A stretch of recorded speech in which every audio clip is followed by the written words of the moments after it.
Hi hello. ഇന്നേ പെട്ടെന്ന് ഉണ്ടാക്കാൻ പറ്റുന്നൊരു ചെമ്മീൻ റോസ്റ്റ് കേട്ടോ.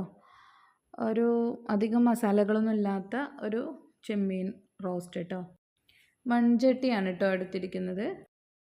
കുറച്ച് വെളിച്ചെണ്ണ ഒഴിച്ച് കടുക് പൊട്ടിക്കുക കേട്ടോ. നല്ലോണം ചൂടായിട്ട് വെളിച്ചെണ്ണ നല്ലോണം ചൂടായിട്ട് കടുക് ഇട്ട് കൊടുക്കാൻ പറ്റുള്ളൂ. എന്നിട്ട് നല്ലോണം പൊട്ടിയതിന് ശേഷം നമ്മൾ ഒരു വലിയ ഉള്ളി എടുത്തിട്ടുണ്ട് കേട്ടോ. ഒരു മീഡിയം സൈസിലുള്ള ഒരു വലിയ ഉള്ളി കേട്ടോ. 2 തക്കാളി എടുത്തിട്ടുണ്ട്.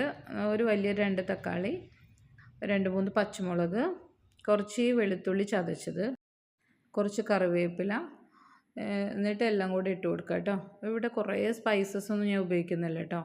നല്ലൊരു ടേസ്റ്റിയാണ്. നമ്മൾ ഓരോ വിധത്തിൽ നമ്മൾ ഉണ്ടാക്കുന്നുണ്ട് ചെമ്മീൻ. ഇങ്ങനെയൊന്ന് ഉണ്ടാക്കി നോക്കൂ കേട്ടോ. നല്ലൊരു വെറൈറ്റി ടേസ്റ്റാണ്. ഒരു അരമുറി തേങ്ങ വേണം കേട്ടോ. തേങ്ങ അരമുറി അല്ലെങ്കിൽ ഒരു തേങ്ങ, നമ്മൾ ചെമ്മീൻ എത്രയാണോ എടുക്കുന്നത് അതിനനുസരിച്ച് നമുക്ക് തേങ്ങ എടുക്കാം. എന്നിട്ട് ഇത് നല്ലോണം ഒന്ന് വേവിച്ചെടുക്കണം കേട്ടോ. അടച്ചു വെച്ച് ഈ മസാലകളൊക്കെ ഒന്ന് നല്ലോണം വേവിച്ചിട്ട് തക്കാളി, ഉള്ളി, പച്ചമുളകൊക്കെ നല്ലോണം വെന്തതിന് ശേഷം ഞാൻ ഒരു തേങ്ങയുടെ പകുതിയായിട്ട് എടുത്തിരിക്കുന്നത്. ഒരു മീഡിയം ഒരു ചെറിയ തേങ്ങ കേട്ടോ. കുറച്ച് ചെമ്മീൻ ഉണ്ടായതുകൊണ്ട് കേട്ടോ, അത്ര മതി.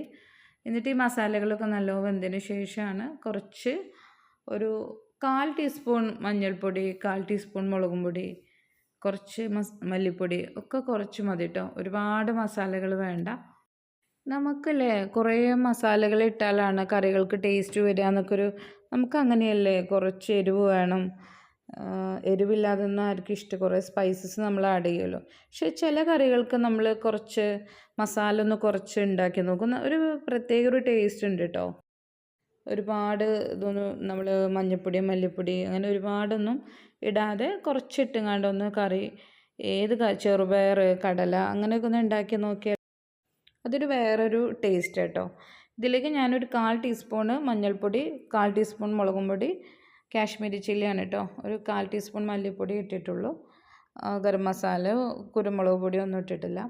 എന്നിട്ട് ചെമ്മീനും കൂടെ ഇട്ടിട്ട് നല്ലോണം ഒന്ന് വഴറ്റി കൊടുക്കുക കേട്ടോ. ആ മസാല ഇട്ടിട്ട് മല്ലിപ്പൊടി, മഞ്ഞൾപ്പൊടിയൊക്കെ ഇട്ടിട്ട് നല്ലോണം ഒന്ന് അതിൻ്റെ പച്ചമണം മാറിയതിന് ശേഷം ചെമ്മീൻ ഇട്ട് കൊടുക്കുക.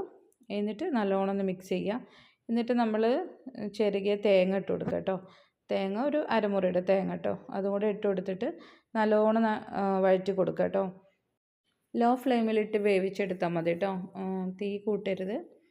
എന്നിട്ട് നല്ലോണം ഒരു 10-20 മിനിറ്റ് നമ്മൾ വേവിച്ചെടുക്കുക. ഇതൊരു നല്ലൊരു ടേസ്റ്റ് ഉണ്ട് കേട്ടോ. അറിയാത്തവരൊന്നും ഉണ്ടാക്കി നോക്കൂ കേട്ടോ. വേറൊരു ടേസ്റ്റാണ്. നമ്മൾ തേങ്ങാപ്പാൽ ഉപയോഗിക്കുന്നവരുണ്ട്. ഇങ്ങനെ തേങ്ങ ചിരകി ഇട്ടിട്ടൊന്ന് ഉണ്ടാക്കി നോക്കൂ, നല്ലൊരു അടിപൊളി ടേസ്റ്റാണ്.